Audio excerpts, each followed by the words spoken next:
Hello and welcome to episode 3 of the Player 3 podcast. I'm your host, Luke Croft. Alongside me, the always visually stunning and sniffing his coffee, Larry Hunt. It's so good. And sitting across from me, we have Benjamin D. Hankins. The D stands for defense. Defense held the Saints to 10 points in his last Madden 15 connected franchise mode game. Congratulations, sir. Glorious win. It was very good. How are we doing? Going to Disney World. That big week 7 when we're heading to Disney World. All right, so we have a jam-packed show today. We're getting into the time of the year, going into this holiday season where there's just going to be tons and tons of games coming out. And so we have like 2 pages of show notes to get to. It's real early in the morning recording this thing, so why don't we just jump right into it. With the releases of the week. Do you have a jingle for us? Releases of the week. All right. That was just as bad as all the other ones. Here we go. Releasing on both consoles this week, we have Middle-earth: Shadow of Mordor, and that game looks awesome. Pretty sweet looking. They did, I think it was IGN, did like an hour gameplay with the developers of it, and they kind of walked you through. And I don't really understand, like, there's a way that you can conquer your enemy and then make them allies, and then they fight for you and stuff. Like, it's this. I think it deals with that Wraith system, you're like teaming with that the Wraith thing. It's like the whole ghost side of it. All I know is I want to cut some orcs' heads off. That's all I want to do. I just want to use the teleport arrow thing. That thing looks freaking awesome as really well. Cool, yeah. I'm not even going to fight. I'm just going to teleport away from everybody. I will be redboxing that game ASAP. So, also on both consoles we have Sherlock Holmes: Crimes and Punishment, which we're not going to talk about how awesome that's going to be because I doubt it will be. And then we have Chariot releasing on both consoles, and that's actually going to be the Xbox One Games with Gold for the month of October, so not Forza Motorsport 5 like I blogged about a couple weeks ago. It's it's like Ben-Hur for PS4 and Xbox One. Anybody know that? Understand that reference? No. Chariot fighting. Ben-Hur. I've seen that movie cover. And then for PS4 this week we have Natural Doctrines, a game called Futuridium, Pure Solar and the Great Architects, and Second Chance Heroes. And then for Xbox One, the exclusive big title that's coming out this week is going to be Forza Horizon 2. Got a chance to play the demo for that, and it is fun. I'd love to be able to pick that game up. We also have Phoenix Rage, and then Game Changer, the one we've all been waiting for, ladies and gentlemen. Tetris Ultimate. Yeah. Whoa! Gosh, that is a system seller right there. Yep. It's gonna be a good thing for everybody's wallets. Wallets what? Don't leave us hanging. Wallets. Wallets, like your money holder. Oh, I thought you said money. I thought you said wallets. All right. Wait for it. So, all right, let's jump into some news. There was a lot that happened this week, so we're going to talk about several news items here. Let's talk about Xbox One sales for a moment because some big stuff happened over the last week. The Xbox One is set to launch in China today. I think it has officially launched in China. I don't know all the time differences. Maybe it hasn't. What time is it in China right now? By the time you're listening to this podcast, the Xbox One is probably launched What time in is China. it in China right now? He's asking his phone what time it is in China. They actually only have one time zone. Did you know that? Time in China is 10:34 p.m. Oh, on what date?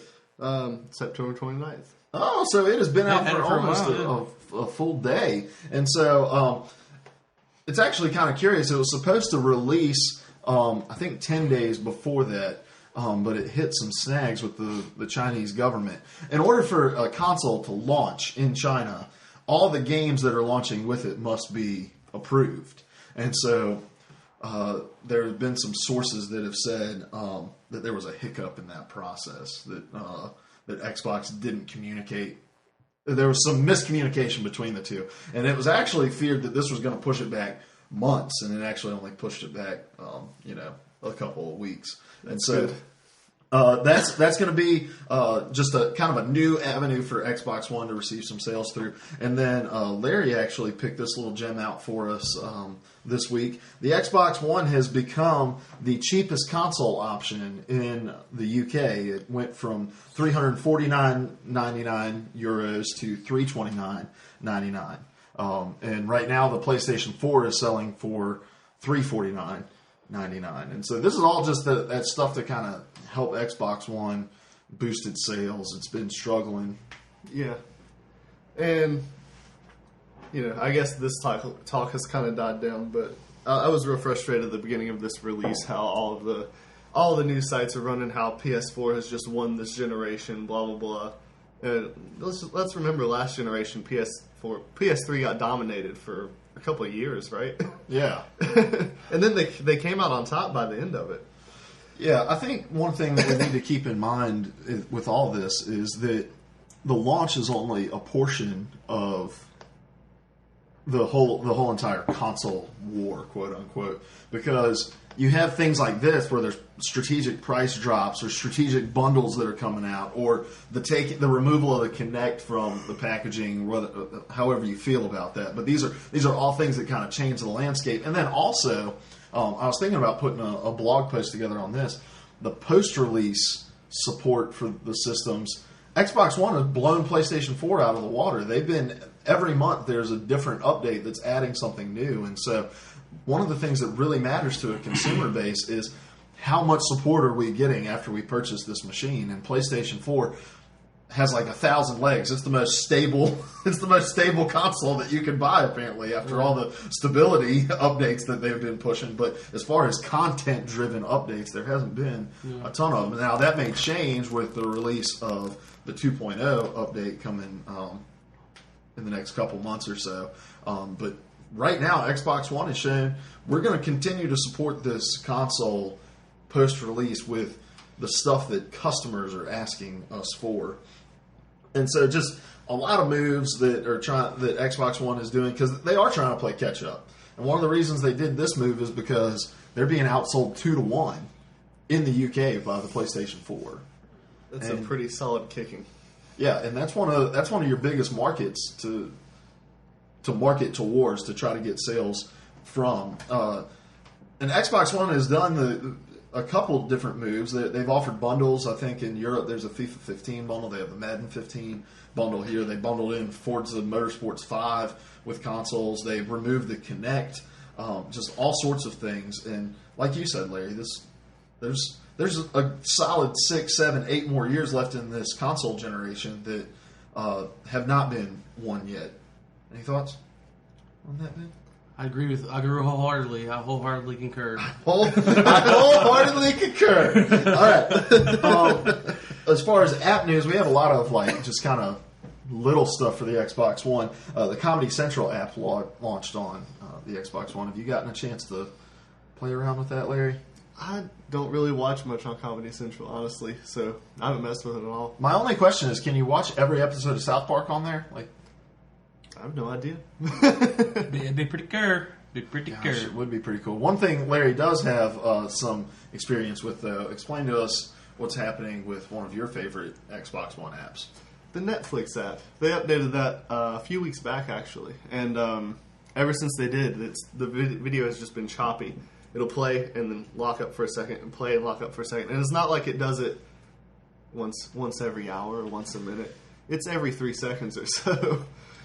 So watching videos on it has become almost unbearable. Sure good PlayStation doesn't have that problem.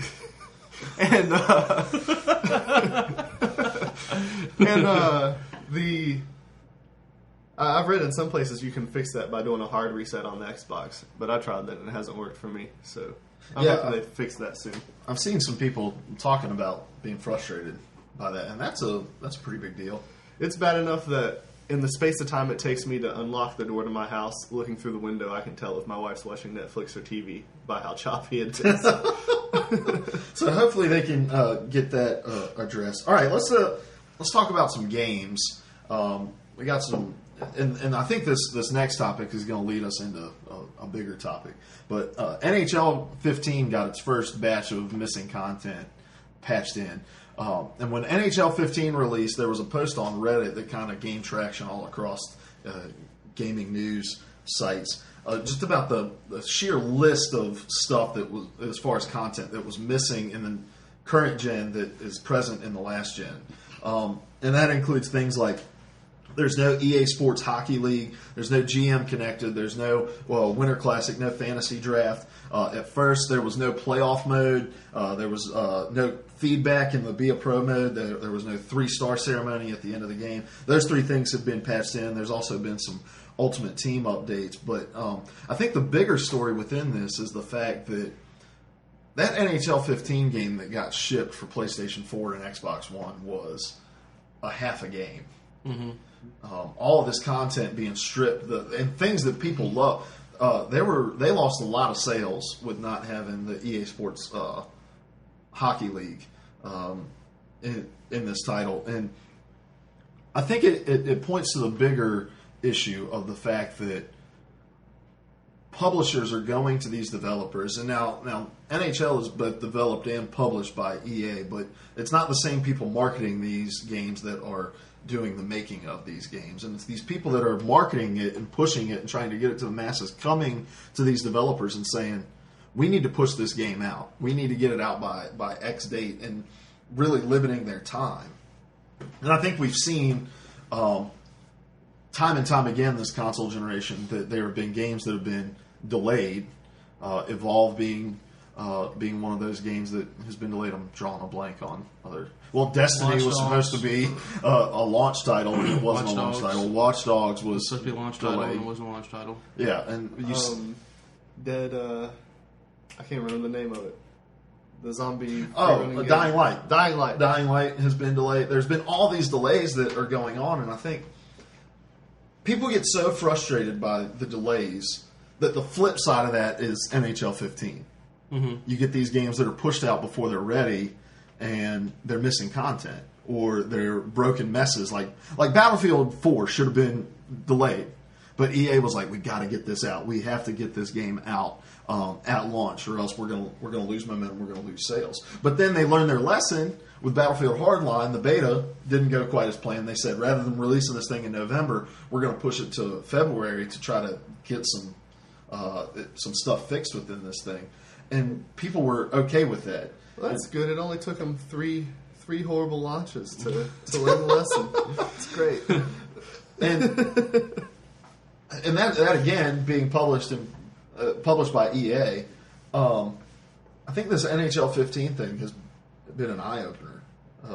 That people want the content they expect more so than they want it to release on the day that it is told that it's said it's going to be released.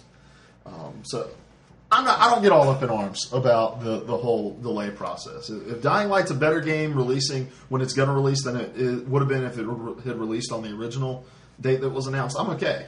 Yep. Yeah, I mean, personally, I'd rather have a full game that I'm paying $60 for than a quarter of a game that I'm paying $60 for with the promise of the game being fulfilled in the future. Right. So, then next item of news here.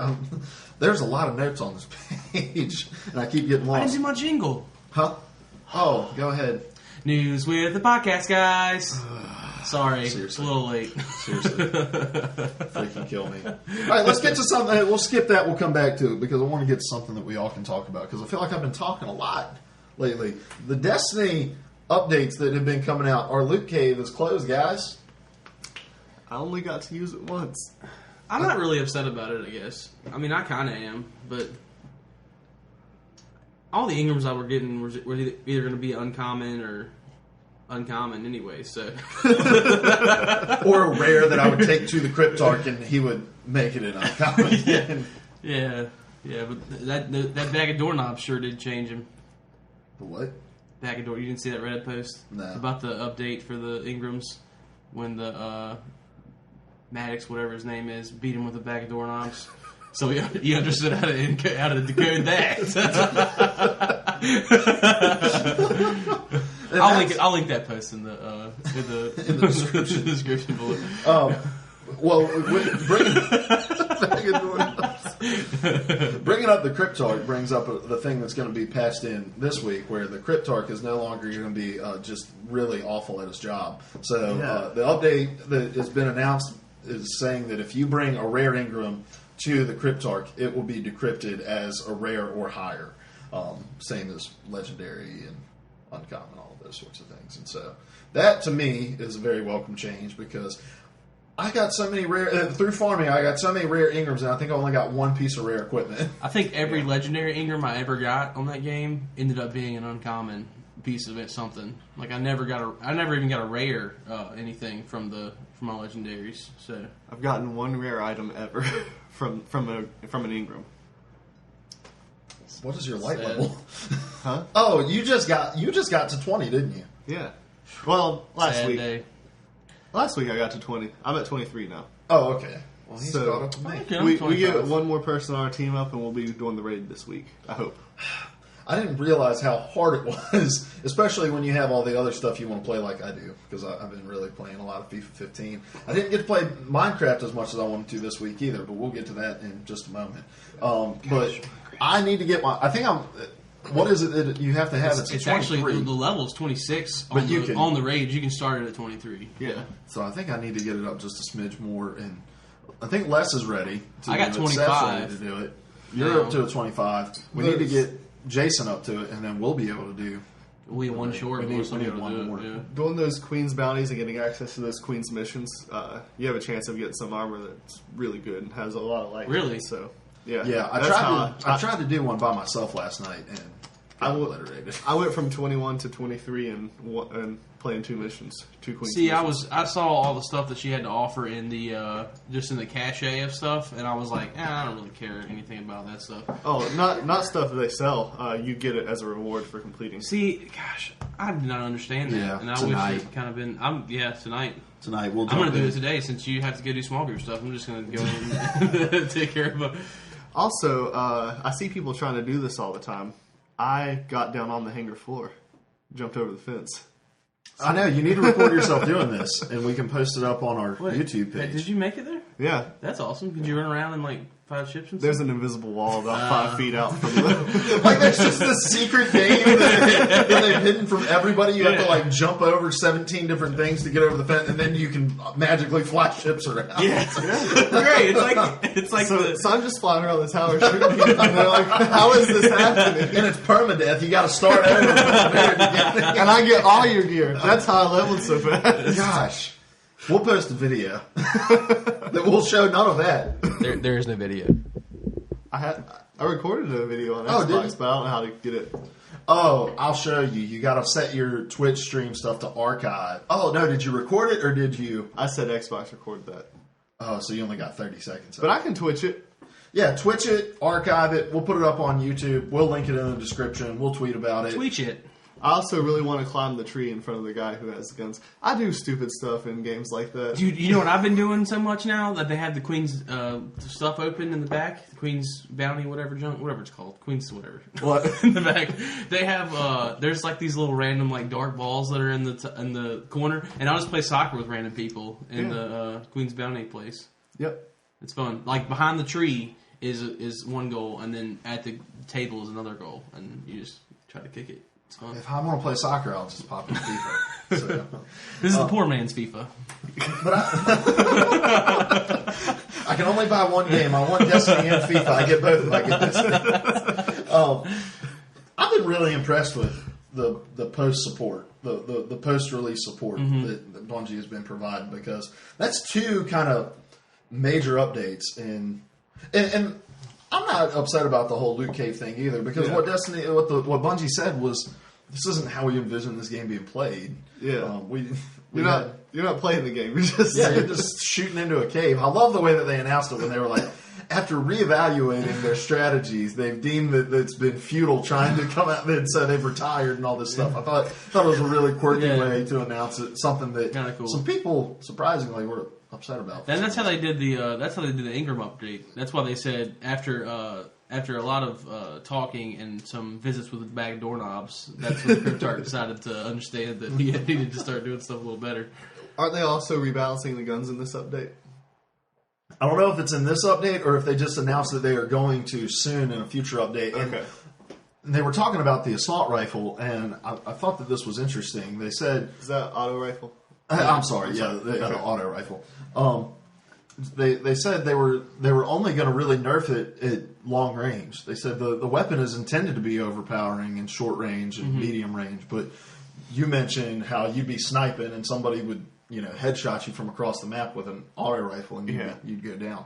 And so everyone was thinking that they were just going to have to nerf this thing totally, like rebalance it entirely. But they're saying the damage that it's giving at close to medium range is the damage that we intended for it to give. It's just at long range we don't want it doing that as well. They're also going to rebalance the shotguns, which and I think those were really the only two things that were kind of OP.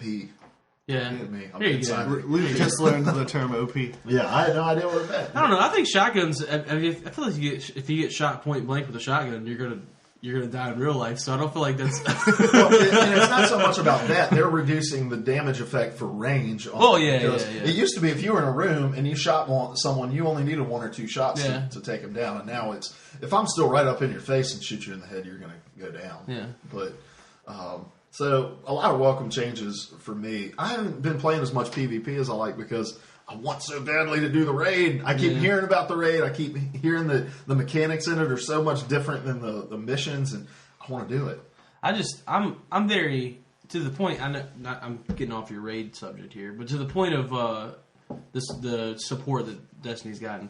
I think it's really cool that they've listened to people and listen to the right people. I think instead of just everybody's like, oh, this game is just crap. I just can't do anything at this game. That's how everybody that plays Destiny sounds. But they actually take the time to look into reports of I'm not getting any kind of Ingram drop, or when I get my Ingrams, they're getting turned into just crap stuff that I can't use. I like that they're actually taking time to listen and Bungie's always been good about that. I don't always agree with who they've listened to in the past. But but they've always been good about listening to the community and updating the game accordingly. On the one hand, I agree with you guys, but on the other, when it's something that's that glaring and people are being that vocal about, I don't really think you have an option.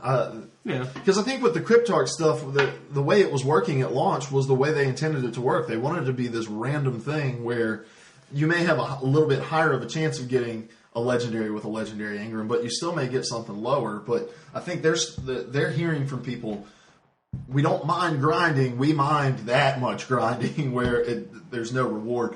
You mentioned that they're also bringing in, this was before the show, that they were going to have bosses drop loot as well. And I think it's a higher percentage. A higher percentage. Yeah. And I think that's huge. If you're wasting all this ammo on this, you're taking all this time to fight this one thing, I think there needs to be something rewarding you for that time and that effort rather than just a 20-second countdown to return you to orbit. And maybe random loot drop that you get that's, My thing is, I would like to see them update the exclusive strike content that we had, like the Dust Palace strike that's exclusive to PS4. I'm sorry, Larry. But update that to the point where you have a bigger chance of getting the exclusive armor that was promised to us. I've yet to get a piece of the armor that is exclusive for PS4, and it looks awesome, and I really want it. But that auto rifle looks awesome. It does look great with the bayonet on the end of it. Gosh, yeah, that stabbing probably people doesn't do anything. Can you actually do that? I have no idea. But it would be cool if you could. But I can pretend. guys, huge news! The Taco Bell PlayStation 4 giveaway is coming back. Starting October 9th, if you buy any box, you get a code. You enter the code, you can win a white PS4 with the Destiny thing. I'm going to try to enter it, and if we win it, we're going to try to give it away on the show. Ooh. Sweet. So we probably won't be giving it away on the show because we're probably not going to win. But yeah, we're probably not going to win it. But if we do, we will be doing a giveaway for it. Si, senor. Unless I win it, then I'm probably going to keep it. That's okay. If I win it, though. If I win it, I'm going to sell it and buy Xbox One. And then if Luke wins it, we'll give it away on the show. If I win it, we will do a giveaway. If you listeners win it, you may give it away to me. I'll agree. If I win it, I'll give it away. I think it'll just be fun. Not that there's any chance we're going to win it, but it's the same thing. They give them away every 15 minutes, and I eat a lot of Taco Bell. I eat a lot of Taco Bell. So and those boxes are awesome. I eat not as much Taco Bell as I used to. I wish I need to eat more Taco Bell. They got the kit. You guys want to go there for lunch? Well, you can't. You got a meeting. You want to go there for lunch? I might have time. I gotta eat. We're making lunch plans on the pod. Making lunch plans on the podcast. Is that a good jingle? That's okay. You're a little bit sharp, but that's fine.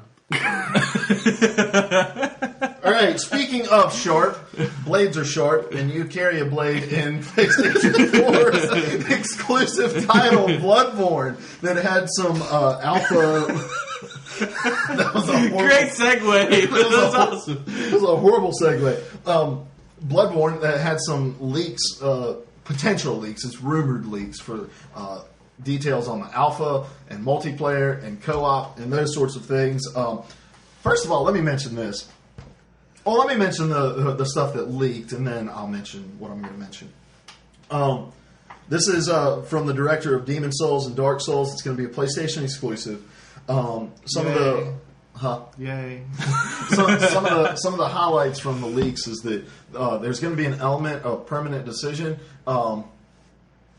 The premise of this game is that there is a bloodborne strain of this disease that has been infecting people and turning them into these monsters. So the longer they have this disease, the more and more beast-like they become. And these become the people that you are fighting. But apparently, you also become infected in an early part of the game, and you have to decide what strain of the disease you like. And that strain comes with different perks, but it also comes with different disadvantages. And there's nothing detailed about what those things might be. It's just that's the system that's set up. So you pick at the very beginning, near the very beginning, what you want your perks to be, and then those things you carry with you throughout the rest of the game into co-op, into the PvP, and those sorts of things. I didn't realize even into PvP. That's Yeah, cool. That's neat. So you have these permanent decisions that are affecting the game. There's some co-op missions where you become where you fight bosses, and it's actually rumored that if you keep the strain long enough and become powerful enough, you can become one of the boss fights in co-op, which I think is That's really neat. is pretty interesting.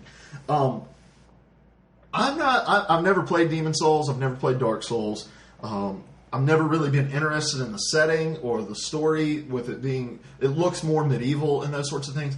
But Bloodborne is set more in this gothic. It looks a lot. You saw it and you were like, well, is this London? It's a fictional city called Yanum, but it looks a lot like gothic London, and it's kind of creepy, kind of eerie. It's got this headless horseman kind of setting, and to me, that setting really interests me. And You should be in marketing, Luke. What? Because I watched the trailer and I was like, yeah, this game looks kind of cool. Now I'm just sitting here listening to you and I'm like, man, I kind of want this game now. Well, and I think when you just watch because you watch like the 6-minute gameplay thing, and all you hear are just like the clanging of swords and like the moans of monsters and stuff. Mm-hmm. But I watched several videos with guys talking about it, and when you start to understand like the premise of the game, it's really exciting. One of the coolest things I saw within it is you carry in one hand a gun, and then in the other hand you have your melee weapon. And the guns aren't necessarily used to deal fatal damage; they're used more for crowd control. So while these monsters are running at you, you can shoot them. It stuns them for a moment, and then you can go in for a critical attack. In Dark Souls and Demon Souls, you have a shield in your left hand, and you have to block and kind of play defensively to look for your opening in order to eliminate an enemy. It's much more kind of charge forward. It's an offensive strategy where you use your gun to set people on their heels and then attack them with your melee weapon. But then the even cooler thing is your melee weapon can be a short weapon, and then with the press of a button, you attach it to some other stuff. So like you have this cleaver thing that you carry around. You press a button and it turns into a scythe. Scythe. Scythe is the bad guy. A lord. It's in Star Wars. Yeah. A scythe. And so like you go from this short range weapon to this long range melee weapon. So if you're in tight corridors, you want to carry the cleaver. Pretty cool. If you're in an open street, you want to carry a scythe. And so the game to me, at first it looks very much hack and slash, which I'm not really a big fan of. Yeah. But then as you see people who know what they're doing playing it and describing it, you see the strategy that goes into having a fight. And in that 6 minutes of gameplay, you don't see a ton of different enemies, but in the other videos you watch, there are tons and tons and tons of different monsters. Yeah, I watched a couple where there's a lot of like big boss monsters. Well, there's big boss monsters, but even just the ones that you meet going from boss fight to boss fight, there's a lot of variation within it. It looks really cool. But the thing I wanted to ask you guys about, because the more I think about it, the more I like it.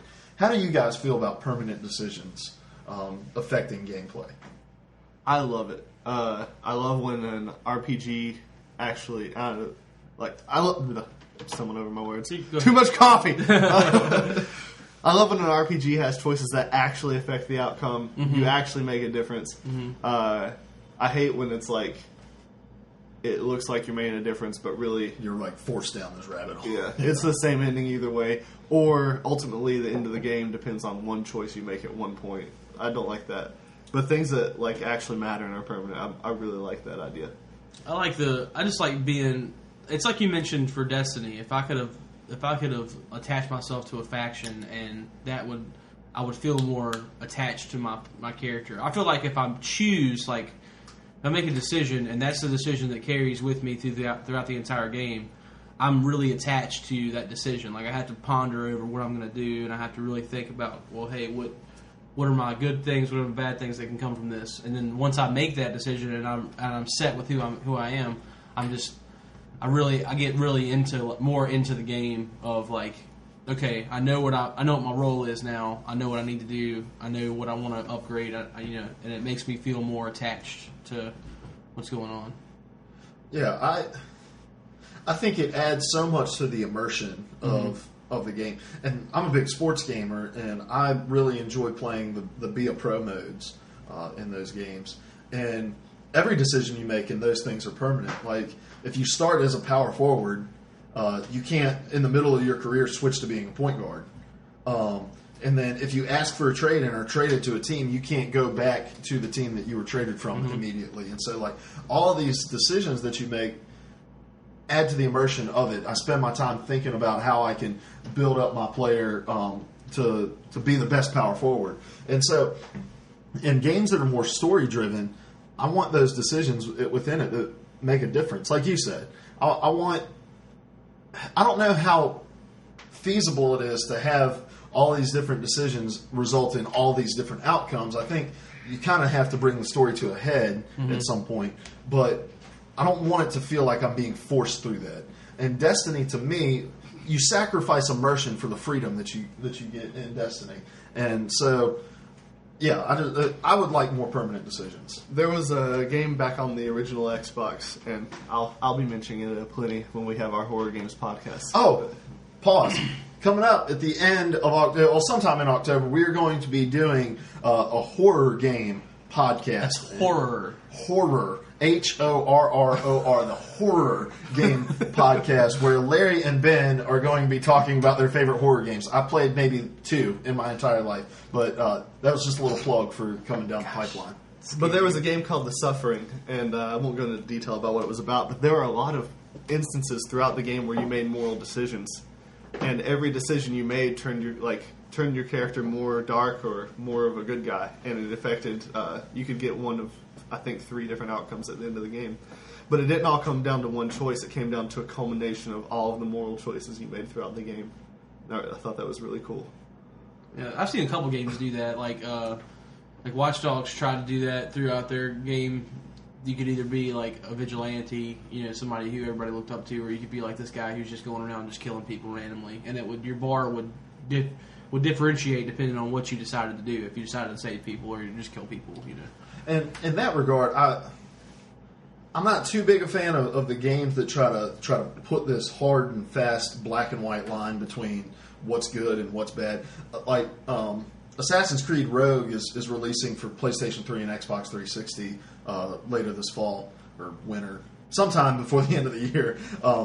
And the difference is, rather than playing as an assassin, you play as a Templar.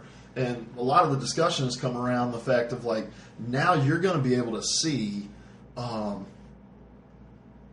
the good side, the redeeming qualities to this faction of people that you have been fighting against in all of these games, and it's going to kind of blur that line between right and wrong. There's actually an interesting theory about Destiny, in fact, that you're dead at the beginning of the game. You've been dead for God knows how long. The ghost resurrects you, and the ghost, being from the Traveler, is the only person who's telling you this story.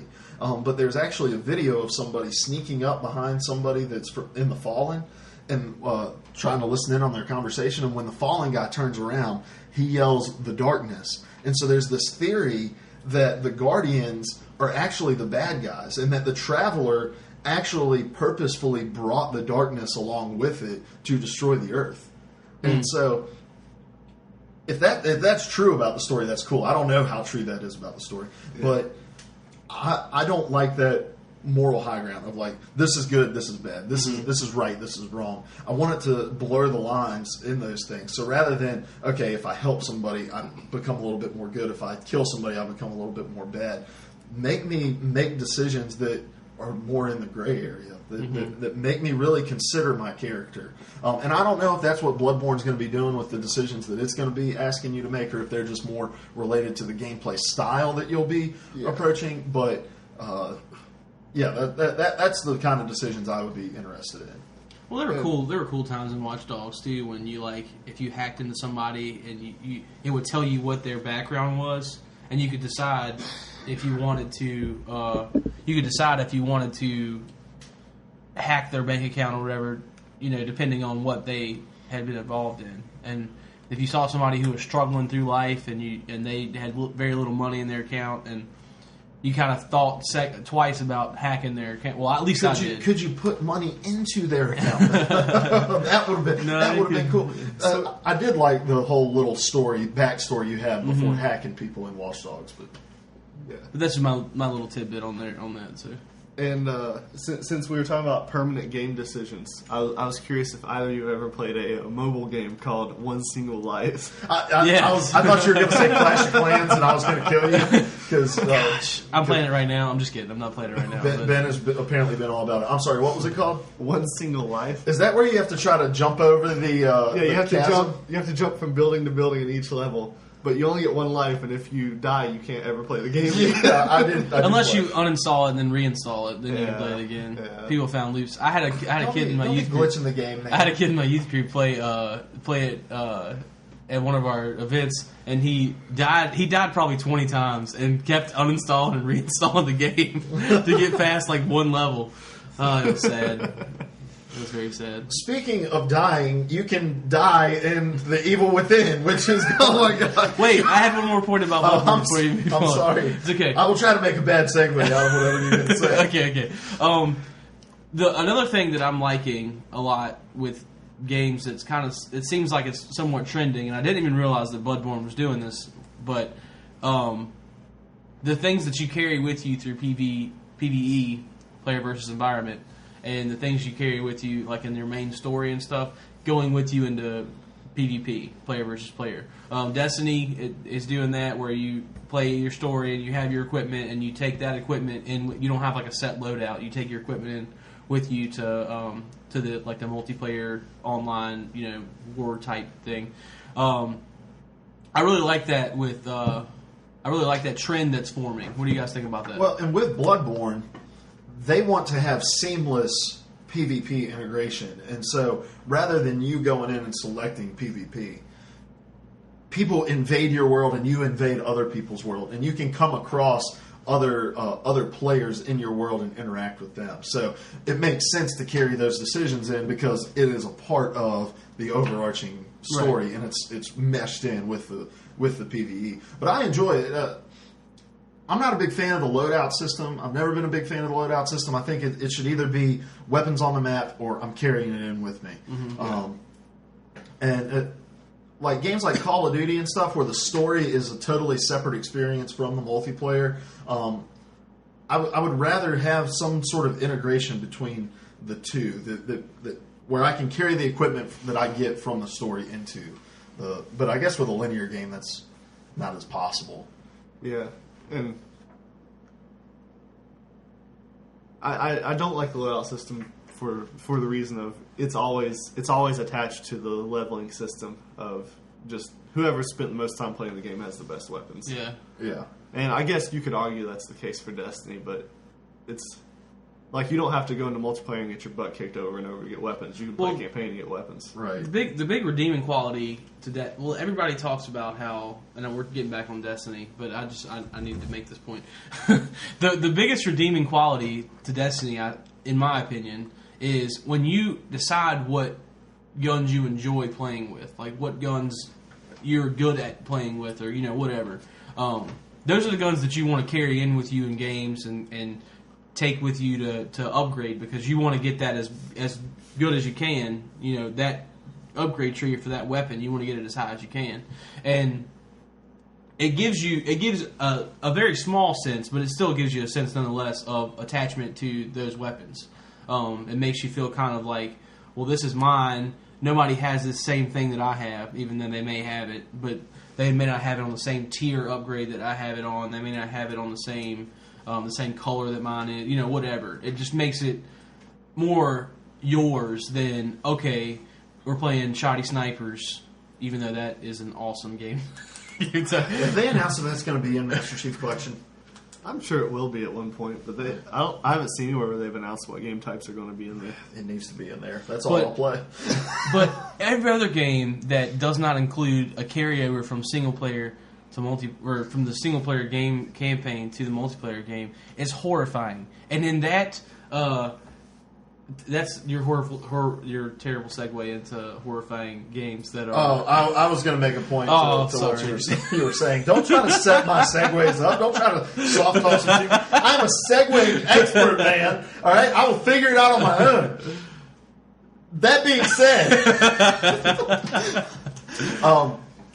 and one of the things about Halo, my apologies, Destiny, that I like as far as choosing your weapons is the fact that they're all leveled out for multiplayer really makes you ask yourself the question, like, which one of these guns feels the best for me to shoot? Whereas when I was playing Call of Duty, it was I used this assault rifle until I unlocked the next assault rifle, until I unlocked the next one. And there was really no choice in the matter because the next one was going to be better than the last one. Mm-hmm. But now I have this uncommon Shingen, I think is what it's called, assault rifle, auto rifle. And I had a rare auto rifle, and I can't remember what it was called, but it fired like... It was like ridiculous. You couldn't control it. I couldn't control it at all. And so I want to carry this uncommon one in, even though on paper it looks like I have a better rare rifle that may have different perks that go along with it, but I can fire that Shingen, or however you say it, better than I can fire the quote-unquote better one. And things like that will change when Iron Banner comes, because people are going to want higher rated stuff just because it's all you're taking your rating system in. But that's a huge thing I've heard people say in response to Borderlands. Because Borderlands, you have a ton of... Everybody talks about how Borderlands was better, and you have all these guns that you get. There's so much more guns in Borderlands, and the story's so much better. Blah, blah, blah, blah, blah, blah, blah.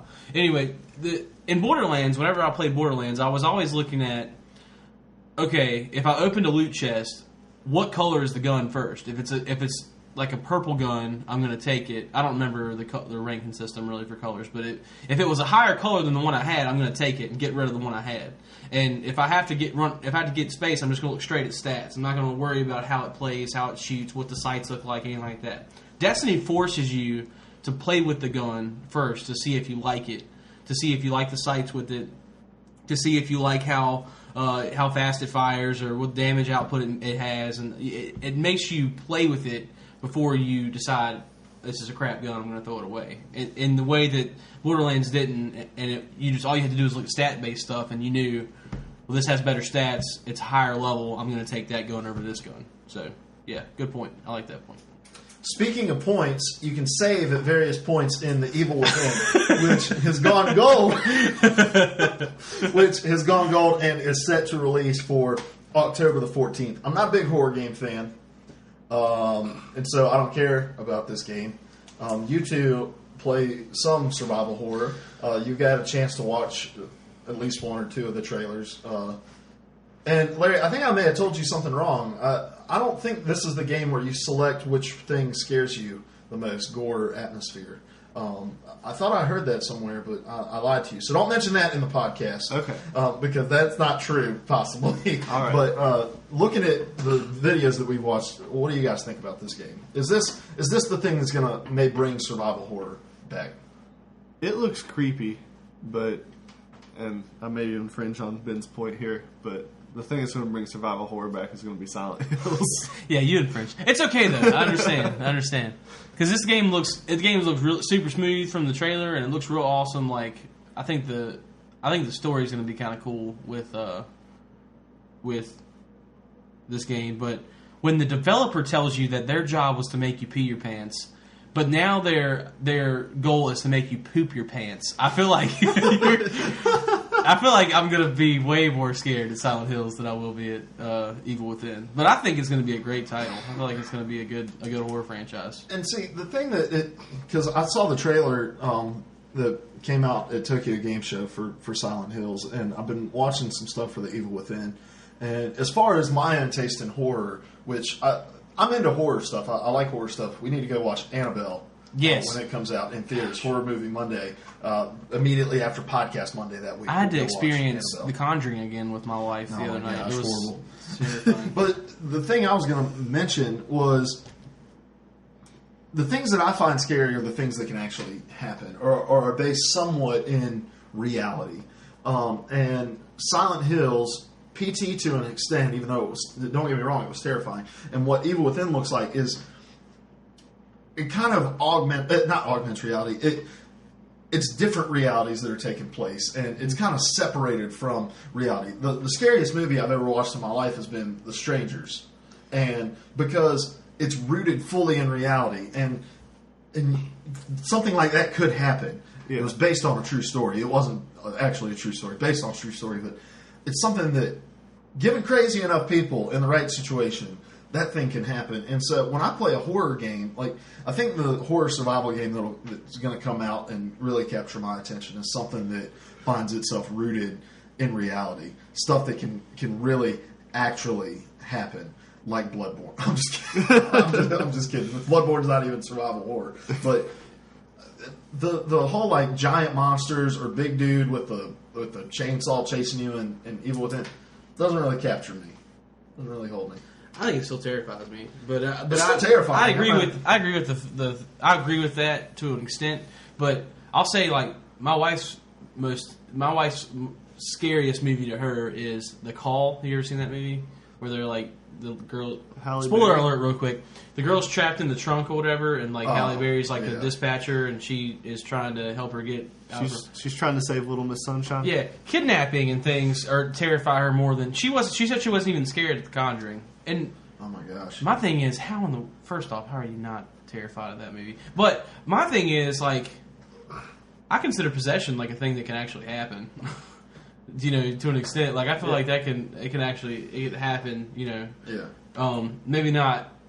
I may not have experienced that per se, and it may not can happen as often as. There's somebody hacking you up in the woods. Yeah. But I mean, still, that kind of the supernatural, because I feel like my whole thing with it being more scary than physical. Okay, this happens all the time, kind of stuff is.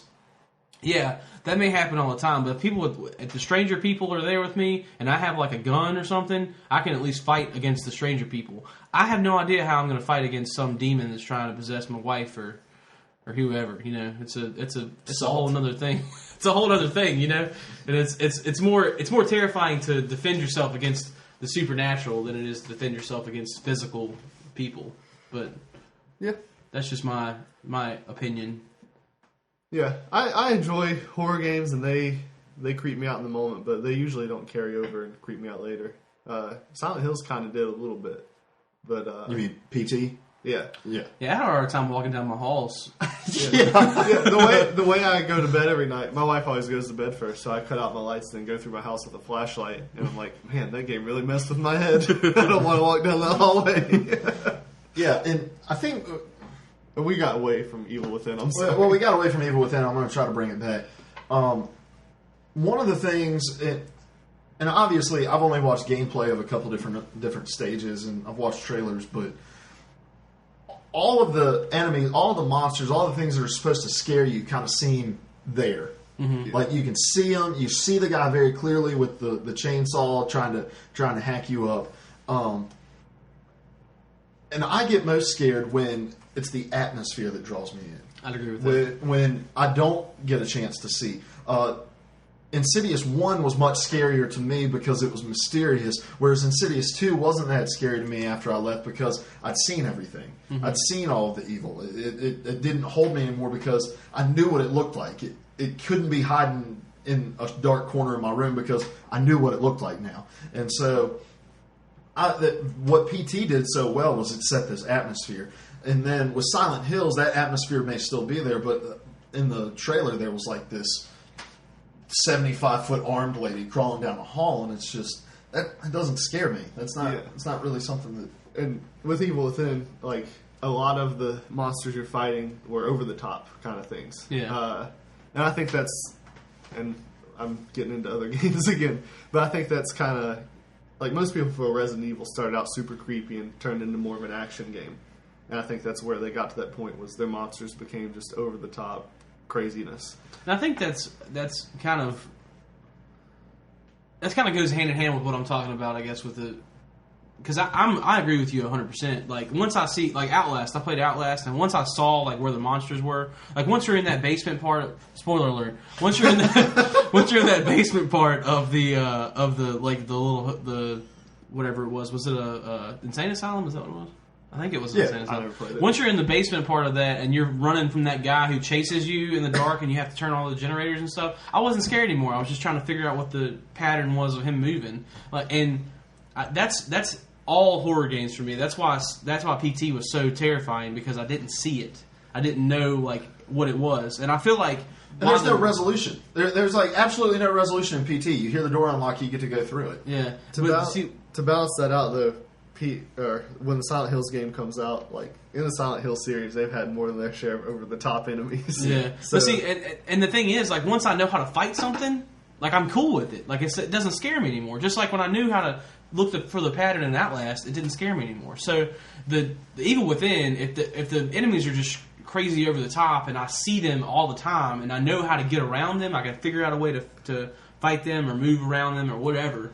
I'm not going to really be scared by figuring out their patterns or figuring out how they move. Just like if somebody were to come try to take me, and I could figure out how to fight them to keep them from taking me, then I'm not going to be as scared as if I can't see this supernatural thing that's coming down to get me. So. I think if you want to produce a game that's going to scare me, it needs to be two things. And when I say rooted in reality, I don't necessarily mean it's 100% plausible. I mean it's not over the top. Right. I think that's the first thing. And then the second thing, to your point, is it needs to be procedurally generated. Like I don't know exactly where all the enemies are if I play through it once. Mm-hmm. You know, they're coming at me at different places at different times in different ways. It's just coded in how it's going to happen, and it's going to happen that way 100% of the time every time I jump in. I want it to be random. And so something rooted in reality and procedurally generated. I don't think Evil Within is either of those things. It's over the top, and I think it's pretty much, how it is how it is. It looks entertaining. I'll rent it probably, but I don't see myself buying it. And a terrifying horror game to me that was really cool. And I don't know if Evil Within going to have any kind of fight back mechanics, or is it just run away? Yeah, you carry a gun. You fight. One of the most terrifying games I played was Resident Evil 4, and the reason that was so scary was, first off, you had to really ration everything that you did. You had to be really cautious of okay, what kind of guns am I going to take in? Because I've got this crazy little briefcase thing, which you never had a briefcase, so I don't understand how that worked. But I've got this crazy little thing that I have to fix where my guns go, and I have to understand how much space they take up instead of having unlimited supply of weapons that I can pull out of my tail and shoot unlimited amount of bullets. You really had to think about what do I need in this situation, and you had that intense feeling of I may not make it through this level because I don't have enough ammo to make it here, or I may not, what I'm saying. And I think that's a big thing to the horror genre too. If you're going to have a fight back mechanic, you need to be able to give the feeling to the person who's playing that I don't have just unlimited ammo. I don't have the ability to just pull stuff just from nowhere. And There's a sense of urgency and a sense of vulnerability Right. that makes horror. You don't know what's coming. You don't know how you're gonna attack it and fight it. One of the things that we need to try to learn how to attack and fight is the monsters in Evolve. The 4v1 game from the 2K Studios, it's been delayed to release in February, did a live stream last week where they focused on one of their trappers, and guys, I was blown away. This game looks fun as crap. Let me read from my notes here. Yeah, this is great. Okay, we have Evolve here, and I saw the YouTube link and everything, and before I even went and watched the gameplay, the hour whatever it was, hour and 40-minute gameplay. Did you watch the whole thing? I watched like half of it. Okay, I watched the first battle. I put this down. I said, this game has lost pull with me. It seems too forced. Gameplay has possibility of getting dull really quick. And because I'd based that off of everything that I had seen before now, and I went and watched that gameplay, and I almost watched the entire video. After seeing that, I really like. I love how in depth it is. I feel like it's going to bring that extra level that Destiny didn't give me with the class system. I feel like it's really going to make a difference what I choose to play as a trapper or assault person or whatever. It's going to really hinge on if we have a solid team with each player in that team playing their role that they need to play. Because they did a lot of work on the monster early just by having that solid group of people that knew what they were doing, and that really excites me. And this is from Valve, correct? Yeah. That's all I needed to know. Valve was making a co-op multiplayer kind of game because I'm all about Halo all the time, but really my favorite online multiplayer experience was Left 4 Dead. I agree with that. I put more hours into that in college than anything else I played, and that game alone was so dependent on working with your teammates. If you got in a team online who didn't work together, didn't communicate, you got ripped apart. And this game is going to be similar to that, obviously. You have to work as a team or you can't function. And I really like that idea. Yeah. My favorite multiplayer experience, as much as I love Modern Warfare 2 and the Halo series and the PvP on Destiny, The Last of Us, their multiplayer experience is great because of that. Like, you've got to work as a unit. You've got to work together. And I think it's also interesting from the strategy of the monster side, having to understand what they're attempting to do against you, and who are you going to try to take out first? Am I going to try to take out the trapper? Am I going to try to take out support? Am I going to try to take out assault? What the medic? What am I going to? What's my strategy in attacking this thing? Much like Destiny, I've tried to sit down and play Destiny a couple times by myself, and I can't get into it by myself. Evolve is going to be one of those games that, in order to really love playing, you're going to have a team of people you like playing with, unless you're going to play as a monster. I love that dynamic, though, that you can, if you don't have three of your friends online that you can play with, you can go play as a monster and have just as much fun, And my only concern with that is there going to be way more monsters online than there are? Like, how is the matchmaking going to work? Is it going to be before you go in, you pick what you want to be, or do you just get randomly thrown in? Or if you're on if you're in a party or a fire team or whatever they're going to call it, like, do you automatically become hunters, or can it be three of you get put as hunters and one's the monster and then just a random that you're playing with? Like, how is that going to work? And that makes me nervous because Left 4 Dead, as much as I loved it, its matchmaking system was incredibly frustrating at times. If you wanted to get dropped into a quick match, you had to have a team of 4 already together. If you didn't have a whole 4-man team, then you had to set up a lobby and wait for people to drop in one at a time. It did take and if it took a long time, sometimes people would get frustrated and leave your lobby, and you're starting back over. Right. It would take 15 minutes to find a match sometimes. I think one of the things that I've noticed in their marketing of this game is they've spent a ton of time with the hunters, because they understand you're not going to have to push the monsters very much. You're not going to have to market the monsters, because people are going to want to play as these things that seem overpowering, but without having guns and without being able to really range attack other than by throwing rocks at people and then whatever skills may come as being a monster, there are clear disadvantages to being a monster because it's 1 versus 4. I think it's going to be interesting to see how they handle balancing in the game. It's going to be interesting to see how they handle matchmaking. But I think there's been a conscious effort to say, let's get people interested in playing as these hunters. Let's show them the different classes, the different abilities, the cool things you can do as you're going in teamwork. The hunters won the first match of that. Did you watch the second match? They were close to. Well, when I cut it off, they were close to winning again. But I mean, it just.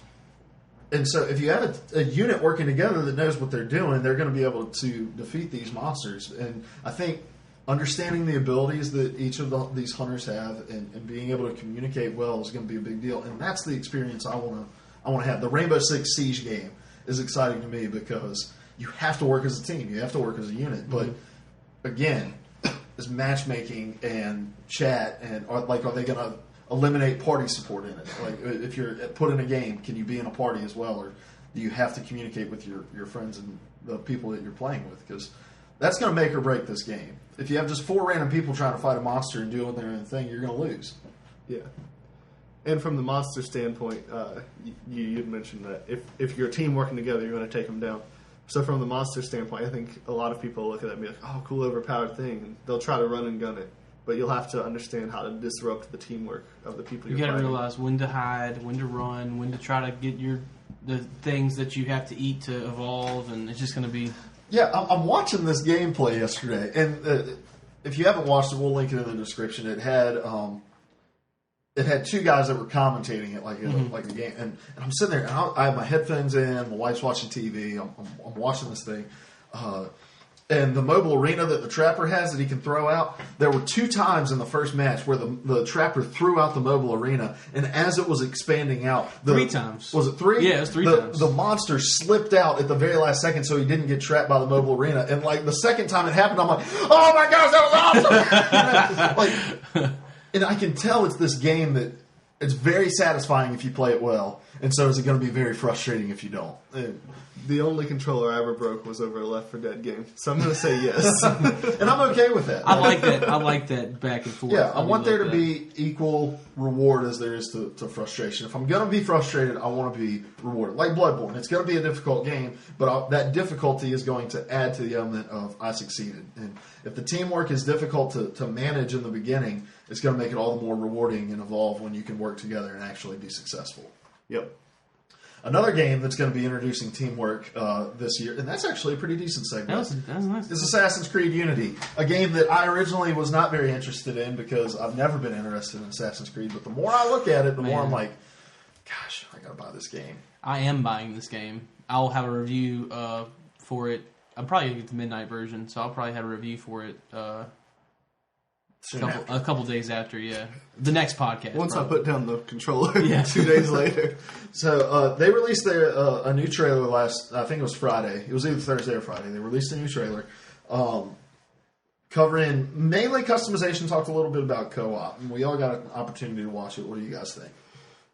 Every time I see a trailer for an Assassin's Creed game, I get excited about it. I play the game. It's too repetitive. I stop playing the game. So I'll be trying it before I buy it. And my one concern with the way things were worded in the trailer, and I may have misunderstood, but there are only going to be certain missions that are co-op. So yeah, just the side missions. The main story is still single player, but the side missions, which make up the bulk of all Assassin's Creed games, they're all co-op. All side missions. All side missions are co-op. Okay, that was my question. Is it just a few co-op missions? Okay. Cool. I'm really excited about the depth of progression system that they're introducing. Because there's always been a progression system in Assassin's Creed. Yeah, but it's more so been, okay, you've gotten to this certain level, here's smoke bombs, or you've gotten to this certain level, here's your hidden blade, that kind of stuff. This is actually going to be, you can choose how you want to play as assassin. Yeah, there are 3 core systems you can choose from. I wrote these down. You have combat, which focuses obviously on fighting. Navigation, which focuses on moving from one place to another. And then stealth, which obviously, how well can you remain hidden. But I just wanted to mention those. You're good. Yeah. It's just, and it's I'm a big RPG player. Like I love like I love Skyrim, and Skyrim considered an RPG Yeah. game. Okay. Yes. I think Skyrim is like the RPG. Yeah, I love Skyrim. I just love like games that you progress in. That's why I was so hyped up for Destiny. Like I get this cool space cowboy person who I can progress and make awesome decisions, which didn't pan out so much for some people. But I love the progression system in Destiny, and I just love games where it takes me a long time to play them, and I have a ton of hours into them because it makes me feel that much better about spending $60 for it. Yeah. And that's why I love Assassin's Creed games, because I feel like I play those for months at a time, and that takes me forever to beat them because I'm doing everything. I want 100% all the side missions. I want 100% all the main missions. I want to make sure I kill each way that I can kill somebody. I want to kill them in that way, and I just I don't know. There's not a lot of bad things I can say about Assassin's Creed. Well, and I think it's one of those games that continually gets better. Mm-hmm. Like each iteration is a little better, and there may be some argument with Assassin's Creed 4. Was it 4 or 3? The which Black was Flag? Which was the American Revolution one? That was 3. There was a lot of division among Assassin's Creed. I love that fans. game. I don't know how people didn't like. I love every bit of that game. And so, and I guess I'm more on Larry's side of the thing from before getting a chance to play Unity. I'm that guy who was always like, man, I want to play this Assassin's Creed game, and then I jump in and I'm like, I got to sneak around and kill this one guy again. But one of the things they mentioned in that trailer is that all the missions are open ended. Like there are so many different ways to approach the mission, and so do I want to go in guns blazing and just fight everybody on the ground? Do I want to go in and stealthily kill these people? And I'm also really interested in the setting, and you've mentioned this as well. The whole French Revolution thing seems like a very cool setting. The American Revolution seemed like a cool setting to me. I want to pretend I'm Jean Valjean, assassinating people. I don't think Jean Valjean assassinated people. Have you ever seen Les Mis? He set more people free than he killed. Like, spoiler alert. I just want to do it. But the customization is really big to me, and again, it goes back to decision making. Like, okay, I can wear this piece of armor, which is going to have me which is going to have me sustain more damage. Like I'm going to be able to withstand it. That's the word I'm looking for. Withstand more damage, but it's going to take away from my stealth. I can use this small bladed sword to have speed and agility, but I'm not going to be able to deal much damage with it. It's going to allow me to avoid a lot, but not deal a lot. And so having those kind of risk-reward decisions again, rather than, okay, I'm level 3, here's a smoke bomb. Or I'm level 5, here's my assassin's blade. Yeah. But picking the thing, I saw a dude carrying a mace on there too. Yeah, the different weapon thing's really cool. Yeah, I just want to carry a mace. I'll probably just be wearing all the armor. And then the co-op stuff, adding a whole other element of, and they mentioned there's different like community perks that you can have, and you have one guy who, when he activates his Eagle Vision, it'll activate Eagle Vision for everybody. One guy can team heal. One guy can share loot with other people making bombs and those sorts of things. One guy can make all his friends look like villagers. Yeah, the disguise, that was the one I couldn't remember. Again, making sure you're going into these games having all your bases covered and being able to work as a unit. I love that element of, it's not just us being thrown into it and just kill all these people and no strategy going into it, just run and go and do it. I don't mind that in some games, but I want that change of pace sometimes and to be able to go in and do these co-op. And the way it works, it just locks you into like, okay, what is my friend going to play as? And what do I want to play as to complement that? You know, if we're going to do co-op stuff, how do I need to set up my assassin to best utilize the abilities that they're going to have and the abilities that I'm going to have? I think that's just an awesome thing. Which I think we tried to trick ourselves into thinking that's what Destiny was going to be like. And I think as we get into raids and those sorts of things, that stuff's going to matter more. But like we each three picked because we liked what we were playing as, but also because we thought it was going to have more of an effect on the teamwork we could utilize. But I think it can. Like I snipe mostly in PvP, and one of the guys on my team runs a Titan, and he stays close to me and covers me while I snipe. While another guy who runs a Titan is up in the middle of everybody fighting him while I'm covering him with the rifle, and it works pretty well. oh, okay. And the thing, when you get into the secondary we're getting back on Destiny, but I'm going to do it anyways. When you get to the secondary subclasses of your guardians, and you look at the stuff, like I'm playing as a warlock, so I've been working on my Sunsinger class, and the first class is just, and I feel like that this the same is for everybody. The first class is kind of just how much damage can you deal. Like the hunters got their golden gun, and you get 3 shots to try to down big enemies, and the Titans got the Fist of Havoc, and it's AOE all the time, trying to just blow up as many people as you can. Same thing with the Warlock, the Nova Bomb. You just want to blow up as many people as you can in a confined space. But with the Sunsinger, it's more of a buff ability. So if I'm near you guys and I turn my super on, you got all your abilities recharge faster. I don't know if you've ever noticed that, but like I can get 4 grenades off within a matter of seconds with my buff on, and you guys can do the same thing. I haven't really communicated that with you. If I'm near you, it recharges your abilities that much quicker, which means like your melee attack or your grenade attack, it recharges that. And there's a couple other things that buff like that with the Sunsinger's ability. Same thing with the Titan though. Your defender shield, the Ward of Dawn. Yeah, when you do that, it can help everybody in your unit out. So I think that's a cool. Well, and hunters are always just like, screw you. We're going to be blade slingers. We're just going to deal as much damage as possible again. I hate the blade. Yeah, I know, but it's too damage. You can be invisible. But lest we become a Destiny podcast, let's get back to Assassin's Creed. I'm really excited about it. I think these changes that they're making are going to add to the immersion that I desire from a game like that, where I don't feel like it's just grinding to get to the next portion of the story, where I'm making decisions, I'm invested in my character. And the black box aspect of it, and you mentioned that, of like, you choose how you kill this person. Like the assassination we saw in the trailer, I'm not sure who the person was, but you could choose there were 3 different routes you could take to get in there. You could just go in there, just quick and kill everybody and go kill the guy. There was a priest, I think, that was missing their keys. You could go steal the keys back so you could gain entry however you wanted to and be stealthy about it. And there was a guy who was going to confession, that was going to do confession with the guy you're going to kill. So that unlocks, even going to kill that guy before you go into the church, unlocks another assassination that you can carry out. He could have at least absolved him of his sins before he stabbed him in the face.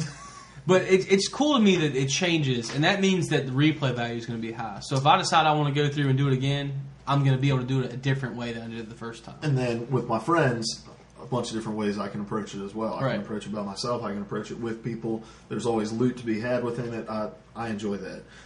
There is also fun to be had when playing Sunset Overdrive, which IGN got an opportunity to talk to the developers of this game. This is an Xbox exclusive. We got to talk about a PlayStation exclusive. Now we're on to an Xbox exclusive.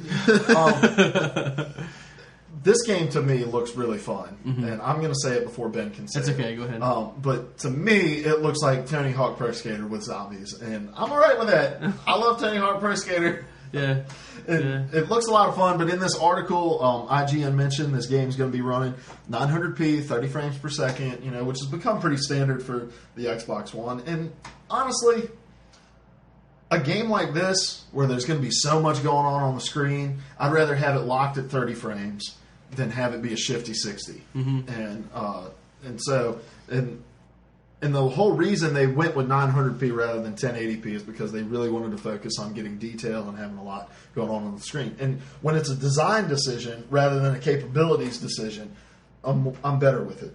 But other than that, they said this little quote, that if you can see it, you can go there. I'll believe it when I see it. Yeah, I heard that quote with Destiny, and that's not been the case. So, what are you guys feeling about this game? It doesn't really look like my kind of a game.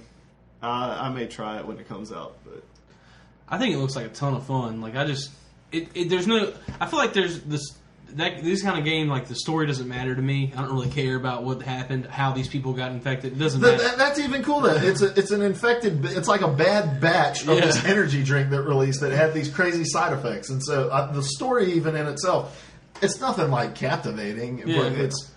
But go ahead, and then I'll make my point. But I just love like fun. Like this is just going to be a fun game. Like there's no technical like pull you in part of it. There's no like if you're a zombie fan, you won't buy this game just because you're a zombie fan. If you're like a third-person shooter fan, you're not going to buy this game just because you're a third-person shooter fan. But if you're a Tony Hawk fan, you will buy this game because you're a Tony Hawk fan. But inherently, with the things that that it has, I mean, all you being a fan of those things is gonna make a part of the reason you would want to buy this game. But it just looks so much fun. Like, this game just looks like a ton of fun, and there's so many different like crazy weapons that you can use. It reminds me kind of Dead Rising. Is that what it is? The one where you're in the mall. Is that? Yeah, where you just make a bunch of crazy weapons to kill zombies, and you're like getting your multiplier up to kill as many zombies as you can. Like, I don't know. It's a reason that I want an Xbox, and it'll be one of the games I soon buy with my Xbox when I get it. Let me say this. People, listeners, if you purchase this game, purchase it understanding what it is. Understanding what it's supposed to be. And this is just supposed to be one of those games you jump into, you have fun. Don't be worried about, well, the storytelling isn't that great, and it's just not that captivating and immersive. You are grinding 150 feet up a roller coaster. The last thing you need to be worried about is the story. Get in there, have fun. You're shooting teddy bears with TNT strapped to them at these things. This game, to me, just looks like one of those addictive games you jump into, and you just see how much freaking chaos you can create. Yeah. And so it looks fun to me. It looked fun to me when it was announced at E3, and I'll probably be picking this game up. It looks like a lot of fun. Yeah, if you've watched any trailer for that and you're expecting any kind of story, really, you're an idiot. Well, there is story. There's factions. There's things that are happening, but it's not going to be the thing that grips you. What's going to grip you is like, holy cow, I just took out 15 different zombies with this Roman candle gun that I just had. With this dragon firework thing. Like, gosh. I'm at storytelling on par with like Halo or something. Yeah. It's not, this game is not going to be the Last of Us. I think we need to go into games understanding what they're supposed to be. And temper our expectations of some things every now and then. And don't listen to. I mean, devs know what they're talking about when they tell you what they're making a game for. But don't just listen to what they say. Like, go look at the game and see what you see out of it. Like, and I think especially with a game like this, this is going to be one of those. You need to get your hands on it. You need to play it. You need to form your own opinion on it rather than looking at reviews. Mm-hmm. There's some games I would trust to reviews, but a game like this that's designed to just be really satisfying controlling it, I say try to get your hands on it before you form an opinion on it. Unless there's just something in the gameplay, if you're not even interested in that kind of stuff to begin with. Have you ever played Prototype? Yes, I love that game. That's the one where you can like morph your... Yes. Yeah. This game reminds me of like a less serious version of that. Because in Prototype, it was like this open sandbox world, and as the game progresses, this zombie infestation gets worse and worse, and you wind up mutating and having you basically have a bunch of crazy powers in the midst of a zombie apocalypse, and it was a lot of fun. So I may have just changed my own mind about Sunset Overdrive. You should go into marketing to yourself, Larry. If you've ever played Infamous, it's a lot like Infamous, but it's not Infamous. Yeah, because Infamous is story-driven. Yeah, and Prototype was to a point. Yeah. But, I don't know, the cool thing about Prototype was you were just that you just had like all kinds of awesome powers. You could just be hacking people with your forearm blade thing. It was really cool. It was really cool. So, looks fun. I'll try it. I'm going to try it when I get an Xbox finally. All right, guys, we are at an hour and 20 minutes. So we're gonna we went a long time. So we're gonna wrap this up. Let's go around to Twitter handles and what we're gonna be playing this week. Go ahead, man. At Norta Hankins, that's Norta Hankins. No, it isn't. That's Norta Hankins. Huh? You said Norta. Oh, Notra. I'm sorry. And I found out from Larry that's not. For all you that you don't know, my Twitter handle is named after Nostradamus. But I didn't realize it was Nostradamus. I thought it was Nostradamus. So I'm an idiot. But I'm going to keep it that way because it's original. And yeah. But this week I will be playing Madden, Destiny, and Clash of Clans.